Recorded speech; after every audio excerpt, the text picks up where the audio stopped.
नमस्कार साथियों, हिंदी स्टेनो बढ़ोत वाले चैनल में आपका हार्दिक स्वागत है। आज की डिक्टेशन एपीएस के लिए 80 से 85 की स्पीड से होगी। तो आइए शुरू करते हैं। डिक्टेशन शुरू होगी 5 सेकंड बाद। स्टार्ट। साम्यवाद ने भी दलितों के उद्धार की दिशा में कोई सफलता प्राप्त नहीं की। वास्तव में साम्यवाद तो साम्यवादी दल की तानाशाही मात्र बनकर रह गया। सर्वहारा वर्ग की तानाशाही की धारणा सर्वहारा वर्ग की आंखों में धूल झोंकने की एक चाल थी, जिससे वे साम्यवादी नेताओं को सत्ता में ला सकते। साम्यवादी सोवियत यूनियन के विघटन के साथ साम्यवाद के पतन ने पूंजीवादी शक्तियों के लिए मार्ग प्रशस्त कर दिया, किंतु कहीं भी किसी भी चरण में दलितों के उत्थान की बात शासकों के लेखे जोखे या नियोजन में नहीं रही। इसे तो वही जीवन बिताना पड़ा जो यह शताब्दियों से बिताता रहा था, जिसको कोई सामाजिक मान्यता नहीं, कोई आर्थिक आज़ादी नहीं, कोई सांस्कृतिक उत्थान नहीं एवं कोई नैतिक या आध्यात्मिक व्यक्तित्व नहीं। पिछड़े दलित और अनुसूचित जनजातियों के गठबंधन की हाल ही में हुए उत्तर प्रदेश विधानसभा चुनावों में विशेष रूप से और भारत के अन्य भागों में सामान्य रूप से लगातार विजय और उनके द्वारा सरकार का निर्माण निश्चित रूप से एक महत्वपूर्ण ऐतिहासिक घटना है।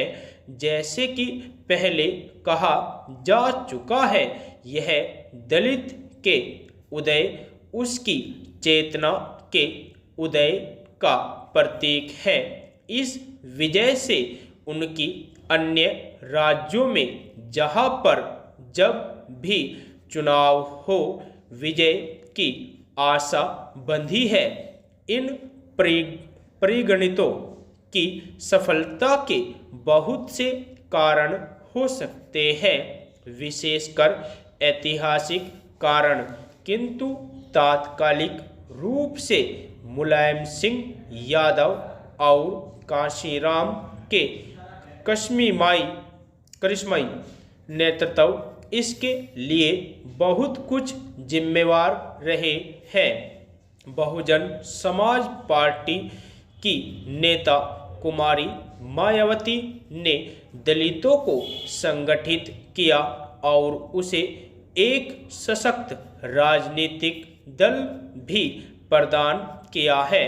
वर्तमान में अप्रैल मई 2007 के विधानसभा चुनावों में इस दल ने सवर्णों को भी साथ लेकर अपने दल को मजबूत आधार प्रदान किया है।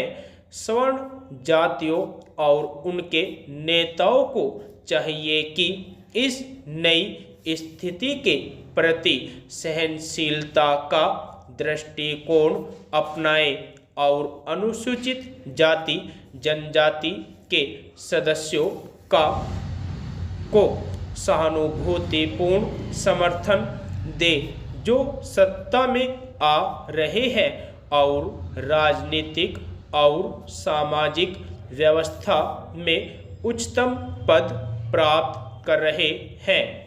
उन्हें पूर्ण ऊंचाई तक विकसित होने का अवसर दिया जाए।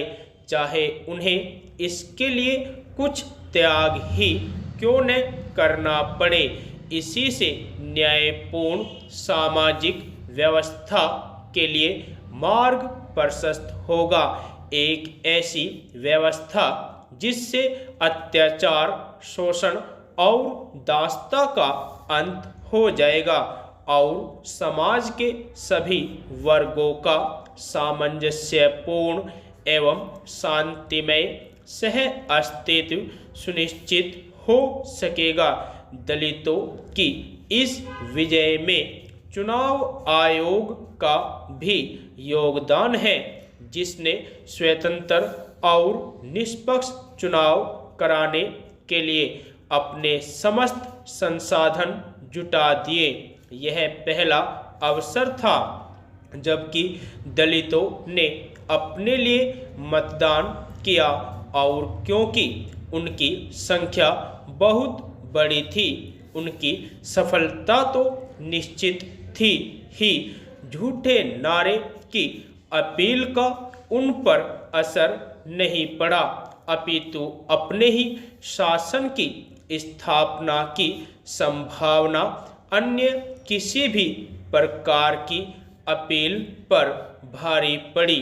उच्च वर्गों की उदासीनता और निष्क्रियता ने उनको विजयश्री दिलाने के कार्य को और अधिक आसान बना दिया।